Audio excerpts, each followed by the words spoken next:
Welcome, everybody. My name is Ram Ramanathan, and it's my privilege to talk to you guys about how we're using AI to keep our users and people safe on our platform.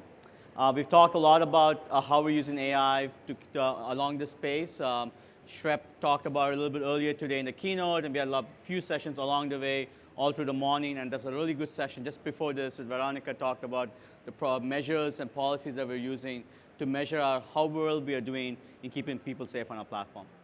Today, for the next 45 minutes or so, me and my colleagues, Pinar and Resha, we're going to be talking about how we're going to talk about 2 or 3 technologies that we're using inside Facebook to help us along this journey.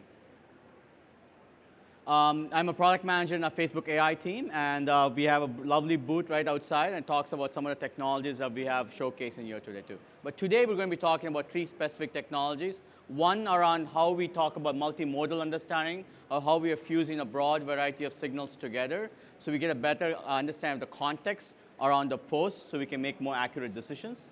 The second aspect is how we can start using some of the judgments and decisions we made in the past to make future decisions so around similar types of content. And the third is how we're now moving some of the AI we built in our cloud to the device itself so we can make decisions in a more rapid manner and also compete to fight against some of the adversarial attacks.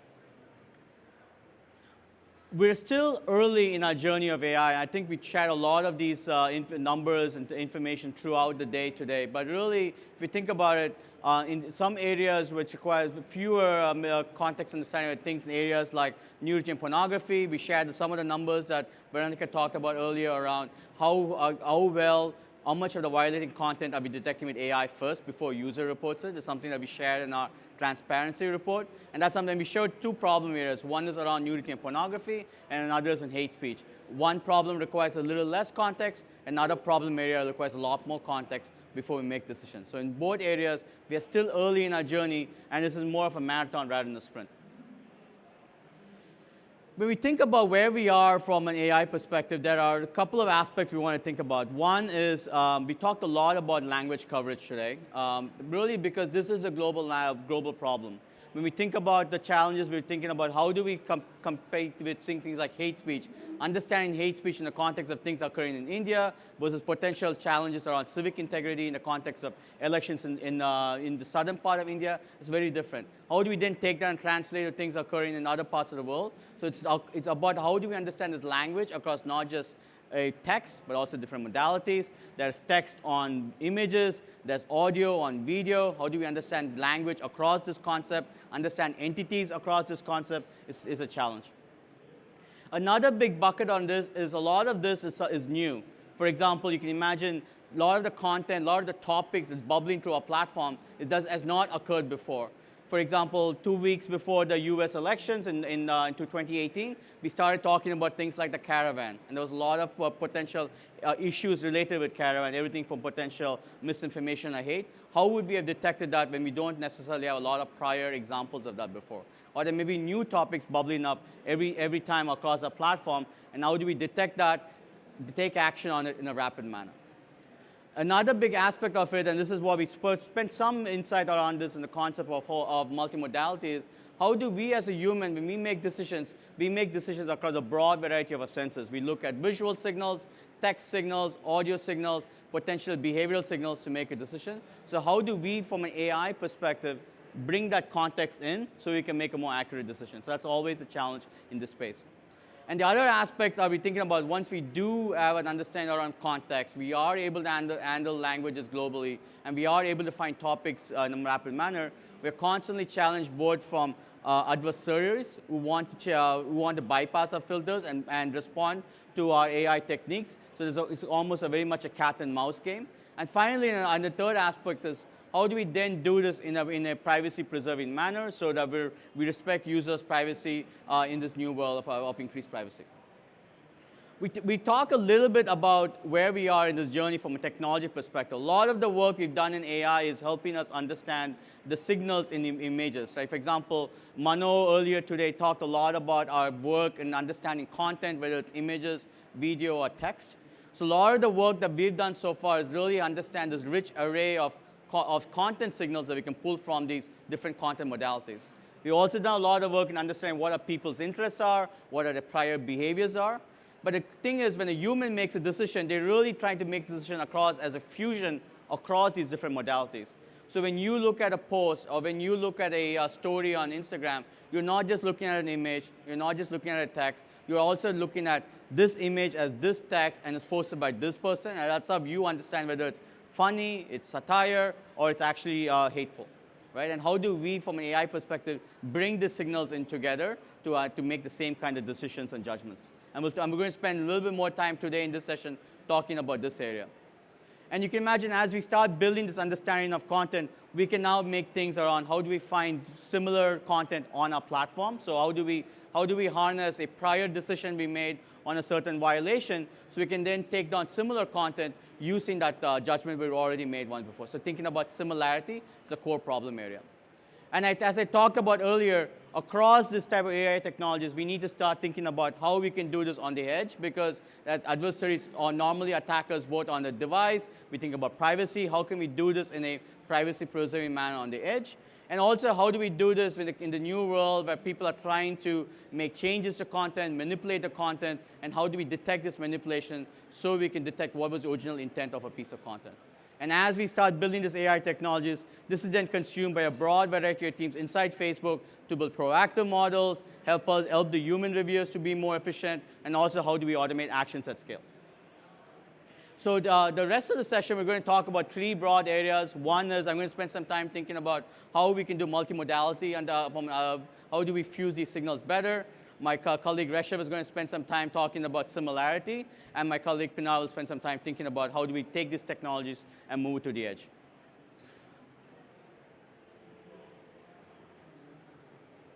I'm going to wait. You know, I think I got jinxed because they said so far this clicker has been working flawlessly, and of course, it is. Next slide, please.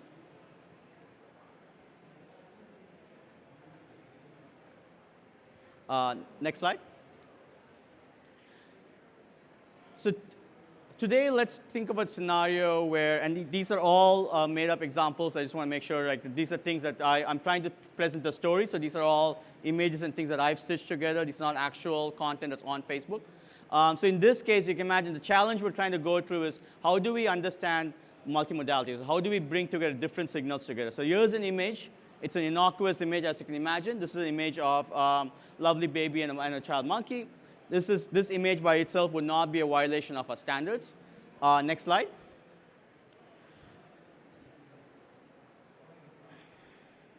Perfect. The next one is a similar aspect. You can look at a broad piece of text. This piece of text, again, will also not be a violation of a standard. This thing by itself is also innocuous.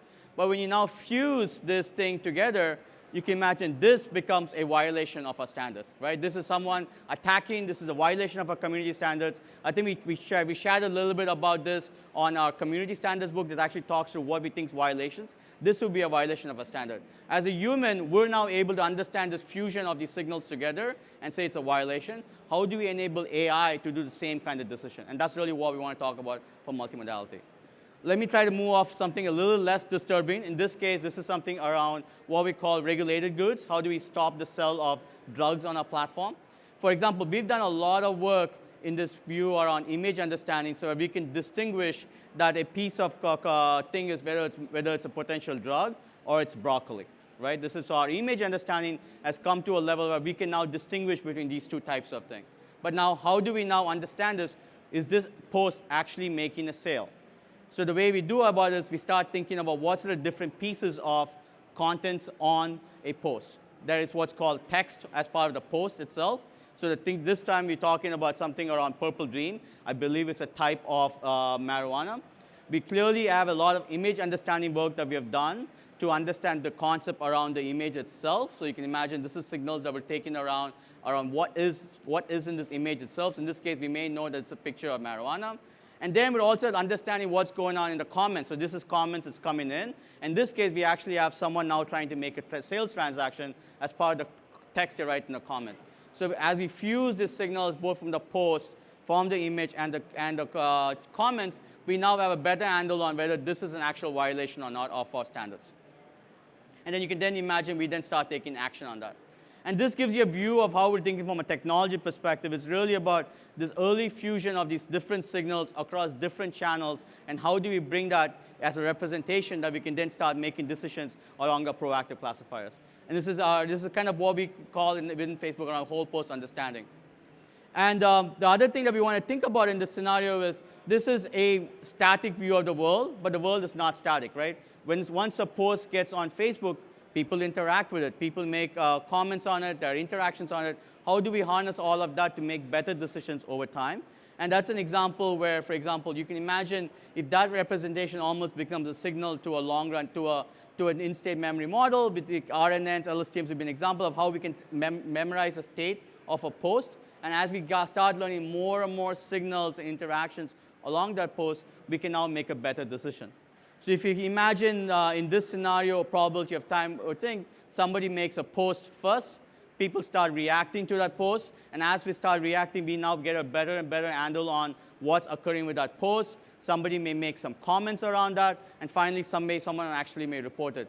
Along that journey, we will get more and more signal to understand whether a piece of post is violating or not, and we want to use that signal to take down a post earlier rather than later. And as Veronica talked a little bit earlier, we want to do that before someone actually is impacted and sees this piece of bad content. So in summary, there are three aspects that we want to talk about. One is we think multimodal understanding is crucial for understanding posts with suitable context. That's something that we focus on. The other part is, I think, when we think about the future, there are a couple of areas. One is temporal. It's a clear signal that we have to invest in. That's a clear area of growth for us in the future around how do we harness the future interactions over time so we maintain state of our understanding.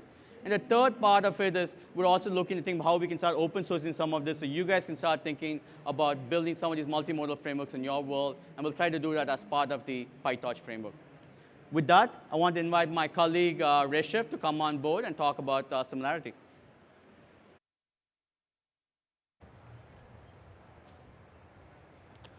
Thanks, Ram. Hi, everyone. My name is Reshiv. I'm an applied research scientist here at Facebook. I've been with Facebook for 2.5 years, and I absolutely love it because of the real-world impact on so many real-world people. And today, we're going to talk about similarity for integrity. Similarity is absolutely crucial for integrity. Why?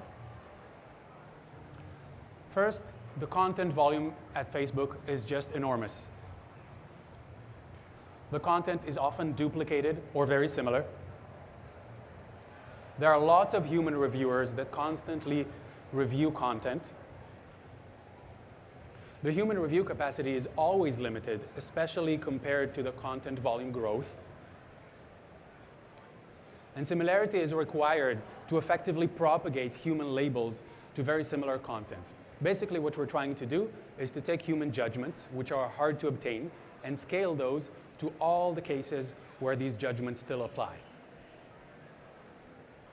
I'd like to share with you a high-level flow of our violating content detection. At first, we had the reactive path, where users would report bad content to us, and that would get sent to a human review, where our human reviewers would judge the content as either benign or violating, in which case some action would be taken. And then we would store the bad content in special content banks. Then we had the proactive path, where our AI classifiers would predict if a piece of content is violating or not. If the score is high enough, the content would get sent to a human review queue. And in some cases where our AI classifiers are accurate enough, we may even take automatic action. Unfortunately, our classifiers are not perfect, and they cannot detect all the violating content in our platform. So it's very useful to have a similarity pipeline that would find very similar pieces of content to the known violating content. So we have a massive flow of new content that keeps coming to our platform. And we want to find those pieces of content that are very similar to the known violating pieces of content. So we compute embeddings for the content. And embeddings are basically vectors of numbers. And we feed those embeddings into our similarity platform, which gives us a similarity score for how similar these pieces of content are. And if the similarity score is high enough, we send the content to human review. And in some cases, we even take automatic action on it. Let's talk a bit about our main challenges in similarity. First, the scale. We need to have solutions that work very well at our huge scale. Latency. We need to run similarity very fast in order to support the massive flow of content. We need to support various media types, such as text, images, videos, and audio. We need to build effective representation that would help us to differentiate between violating content and benign content. And we need to interpret the content in its context. So far, we've discussed why similarity is important and why is it challenging. Let's talk a little bit about some of our approaches and solutions. First, we have the online approach and online solutions that enables us to act very quickly. It has strict latency and compute constraints, and high precision is required. Then we have the offline approach that enables us to run more complex models. It's more flexible, but it has slower response time. And by combining these two approaches and two solutions, we're able to address many of the previous challenges. For example, we can take advantage of the offline platform with complex models to find new samples of violating content and feed those to the online platform to find even more violating copies or near duplicates at much larger scale. Now let's talk a little bit about representations, where a lot of the secret sauce happens. So first, we convert the content into embeddings, which are basically vectors of numbers. And we can think of similarity as the distance between those embeddings. We use machine learning models to represent the content, whether it's text, image, video, or audio, into embeddings. And we need to have similar embeddings for similar content and distant embeddings for different content. I'd like to share with you a short video that presents our embeddings. And specifically here, we're showing a video of how our representations model images of guns versus other benign content. In Facebook, selling and buying of guns violates our policy. So it's very useful to have a similarity pipeline to find similar images of guns. So as we can see in the upper part, there are many images of guns that are clustered together. And in the lower part of the video, we see several subclusters with benign images.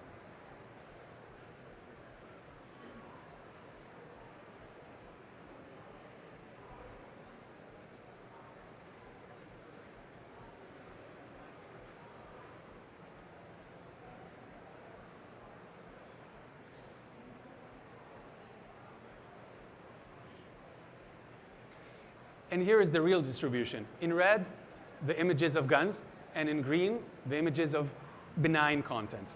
And these results are great for us for several reasons. First, we see that our representations work well here, and they were able to separate the violating content from the benign content. Then it also shows us that similarity could work well here, because violating content is similar to other violating content. So we can use it to find additional violating pieces of content. Now let's talk a little bit about Facebook's similarity infrastructure. First, we need to store and to query all this content. And for that, we're using Hive for storage and Presto for querying. Then, we use our models to represent the content as embeddings. And for that, we're using ResNext, which is an architecture to represent images as embeddings, PyText, which is a platform for text processing and representation, and PyTorch, which is an infrastructure for training deep learning models. Then we need to perform the similarity search and actually compute the similarity score. And for that, we're using FICE, which is a platform, a package to compute the similarity search at large scale. All of these platforms and architectures were developed by Facebook and open sourced to the community. So to summarize, similarity with AI is crucial for effective content moderation at Facebook scale. It has many challenges, but also huge opportunity to keep our platform safe. And by improving our models and infrastructure, it really helps us to keep our platform safe from more bad content. And with this, I'd like to invite my teammate and colleague Pinar to talk about AI on the edge. Thank you, Reshef. Welcome, everyone. So excited to be here with you all today. My name is Pinar Dönmez. I am a research scientist at the Facebook Applied AI Research Group with a focus on AI for integrity. The integrity domain implicates some of the hardest and most challenging problems of our era. It evokes critical and thorough thinking and challenges us in ways that we couldn't have imagined a few years ago. I joined this team because I wanted to be part of this amazing journey at its early stages so that I can help shape its future. Things Reshef and Ram discussed so far in this talk were a testament to the scope and challenging nature of the integrity domain. Capturing multitude of signals from different modalities, whether it is text, image, or video, to truly understand the meaning of that content, or trying to invest in technologies that will allow us to catch near duplicates or duplicates, weaponize us in our fight against bad actors and harmful content. But so far, we have been keeping this fight on familiar grounds. And that is, we have been training our AI models on the server and making inferences on the server when all the data are flooding into our data centers. While this works for most scenarios, it is not the ideal setup for some unique integrity challenges.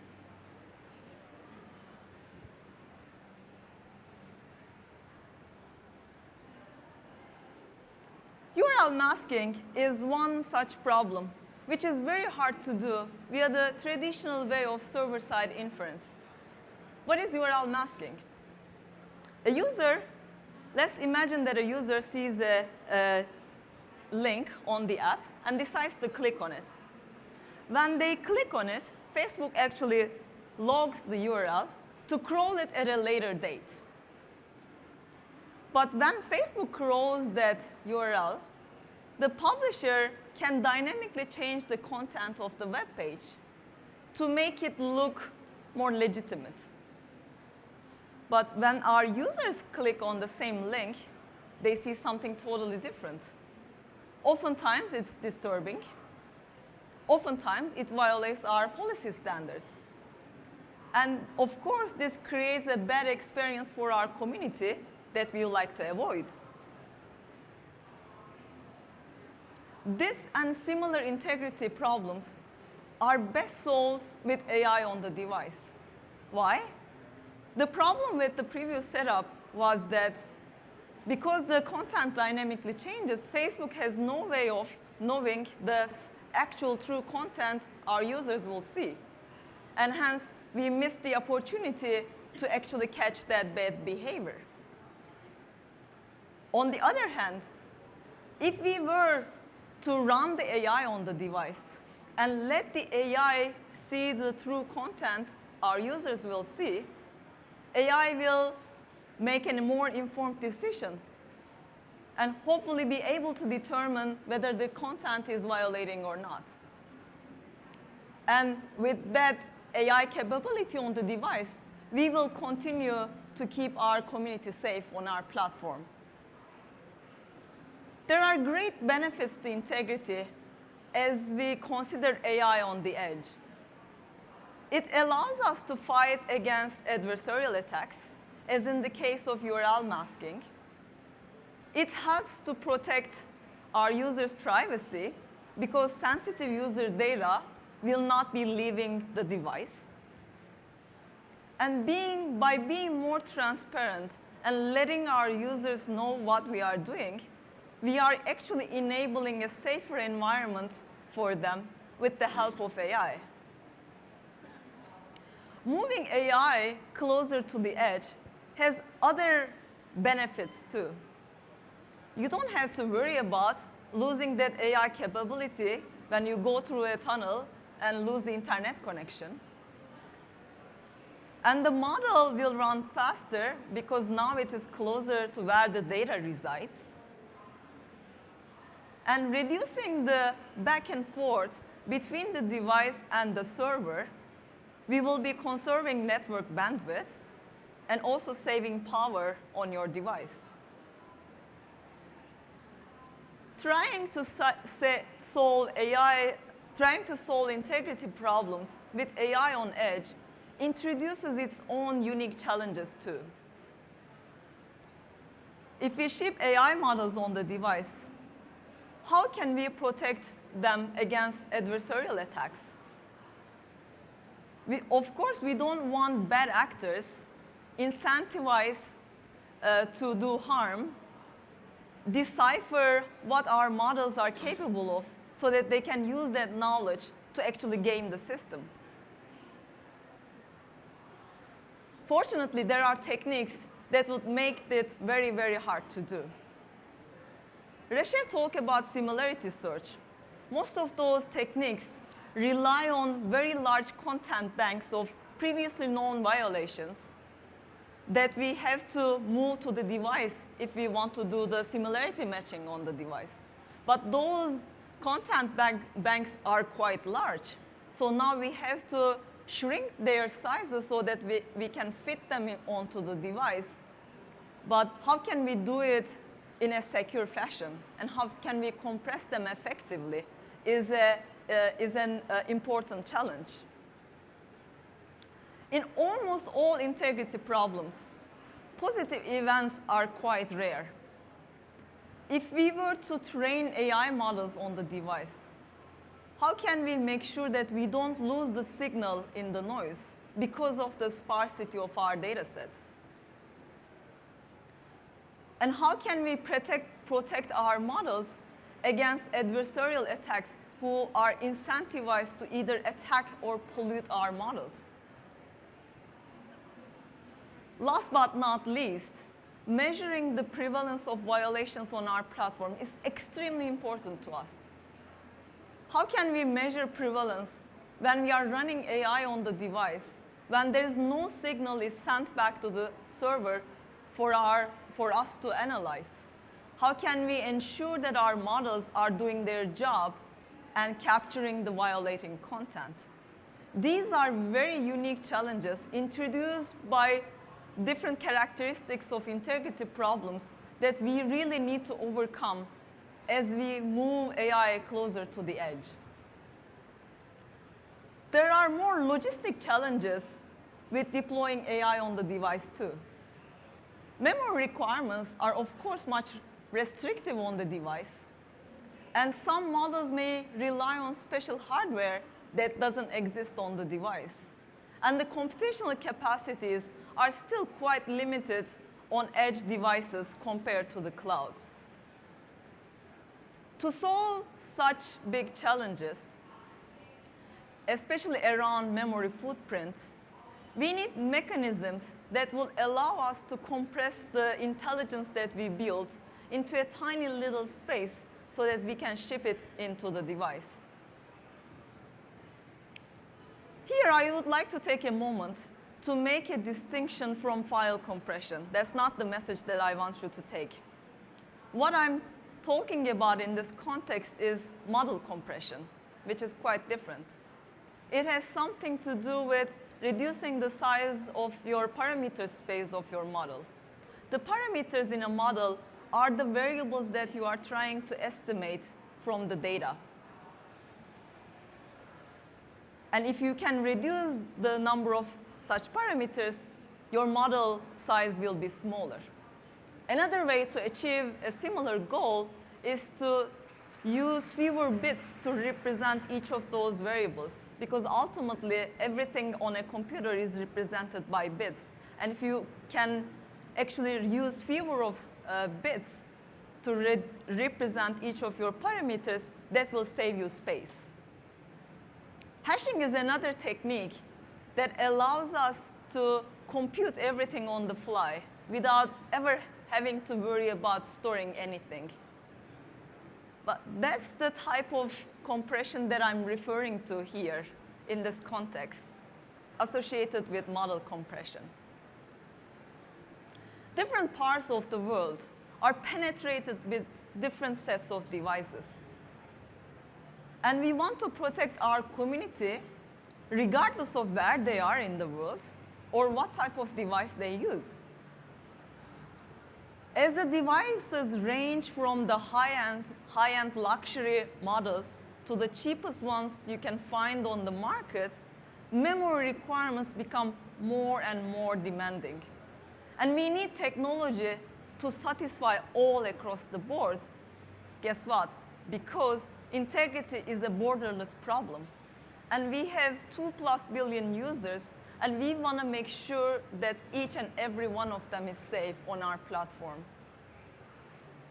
Certain technology, in fact, may be well suited under certain memory constraints. For instance, on high-end devices where the memory requirements are a little bit more flexible, you may not need to shrink your models that much, and maybe get away with techniques that reduce the size of your parameter space and essentially what we call the lookup table. On devices with a little bit more limited memory and disk space, pruning techniques can be useful. And by pruning, what I mean here is actually removing the weights and the variables of your model that contribute less to the predictive capability of your model. Essentially, it gives you regularization power when you prune such parameters. And when we go to the lowest end devices where the memory requirements are much more restrictive, hashing tricks are one of the most promising techniques in the literature right now that allows us to compress as much as possible. As we make our models smaller and smaller, we are faced with yet another challenge. And that is keeping the AI intelligence as intact as possible as we shrink our model size. Our early experiments on child exploitation revealed that we are able to shrink our models, and those are textual models, from multi-gigabyte in size to about 80 kilobytes. This is great. We are now, our models are less than 100 kilobytes. Perfect. But the downside is that that reduction in model size manifests in itself in deterioration in the accuracy. And of course, it's an open research area for us right now to reduce this type of trade-off. To summarize, we believe that integrity problems are going to solve more and more with AI on the edge. But to get there, we need to address very unique challenges introduced by integrity as we deploy AI on the device. We believe that investing in compression techniques is going to get us one step closer to our ambitious goal. Of course, I'm not here to say that with that we will be solving all the problems out there. There are still very open-ended questions around how can we train AI on the device under certain limitations and constraints. How can we do duplicate matching on the device? How can we reduce the size of those content banks as small enough so that they would fit into memory? And many other open challenges still remain. But as I said in the beginning, this journey is only 1% finished. And we will not stop until we get there. Thank you so much.